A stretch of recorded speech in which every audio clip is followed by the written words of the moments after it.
Selamat siang Bu Ajeng, perkenalkan nama saya Amanda Wiranata dengan NIM 2401070 dan hari ini saya izin untuk mempresentasikan proposal skripsi saya yang berjudul Biologi Sintetik untuk Produksi Berkelanjutan Bahan Bakar Berbasis Biomasa.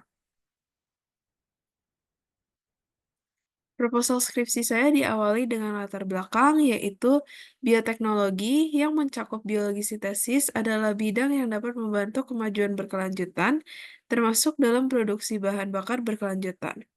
Biologi sintesis melibatkan modifikasi genetik organisme hidup untuk memperoleh karakteristik baru yang bermanfaat, termasuk dalam produksi biofuel. Dengan semakin meningkatnya tantangan lingkungan seperti pemanasan iklim dan kekurangan air, penting untuk mengembangkan sumber energi yang lebih ramah lingkungan. Lalu selanjutnya, biofuel berbasis biomasa seperti biodiesel dan bioetanol yang terbuat dari tanaman, mikroalga, dan sampah organik merupakan alternatif yang dapat mengurangi ketergantungan pada bahan bakar fosil.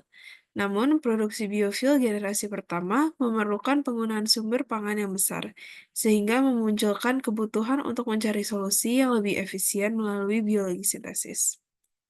Lalu dilanjut dengan rumusan masalah saya, yaitu yang pertama adalah bagaimana biologi sintetik dapat meningkatkan efisiensi dan keberlanjutan produksi biofuel berbasis biomasa.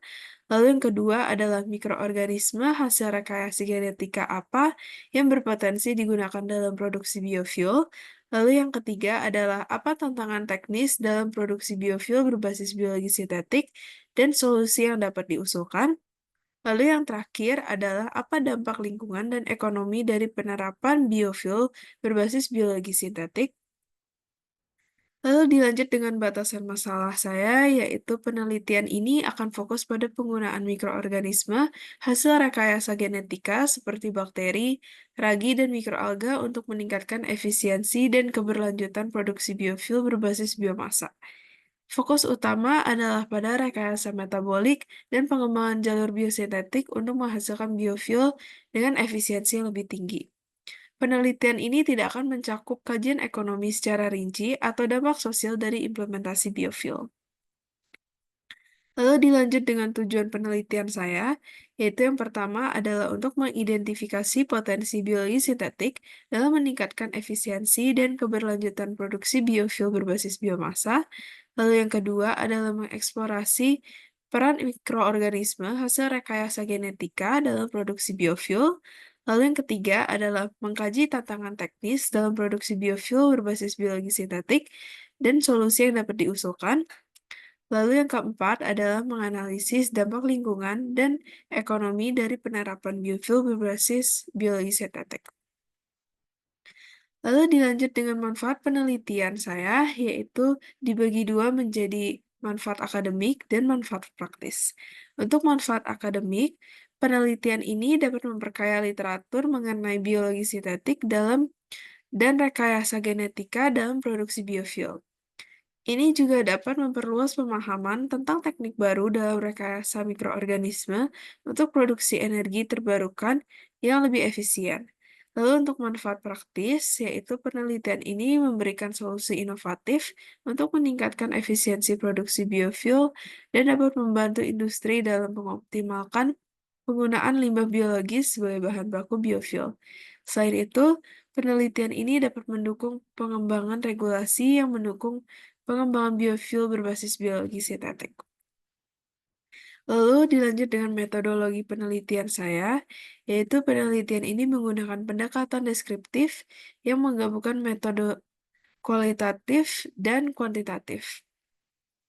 Yaitu melalui yang pertama adalah kajian literatur, yaitu pengumpulan data sekunder dari jurnal dan buku yang relevan untuk membangun dasar teori, lalu eksperimen laboratorium, yaitu rekayasa mikroorganisme menggunakan teknologi CRISPR-Cas untuk mengoptimalkan jalur metabolik mereka dan mengonversi biomasa menjadi biofuel.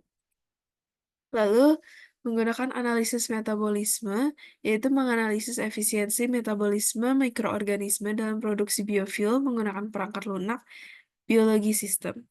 Lalu yang terakhir adalah evaluasi dampak lingkungan dan ekonomi, yaitu mengukur emisi karbon dan biodegradabilitas biofuel serta menganalisis dampak ekonomi dari penggunaan teknologi ini. Lalu untuk tinjauan pustaka saya dalam singkat yaitu penelitian terdahulu menunjukkan potensi biofuel generasi kedua yang menggunakan limbah biologis dan lahan marginal untuk mengurangi dampak terhadap ketahanan pangan.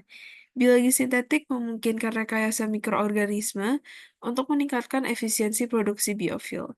Mikroorganisme seperti ragi dan bakteri dapat dimodifikasi untuk menghasilkan biofuel seperti etanol dan biodiesel dengan lebih efisien. Selain itu, CRISPR-Cas digunakan untuk meningkatkan kemampuan mikroorganisme dalam memproduksi biofuel yang lebih ramah lingkungan. Sekian dari presentasi proposal skripsi saya. Terima kasih.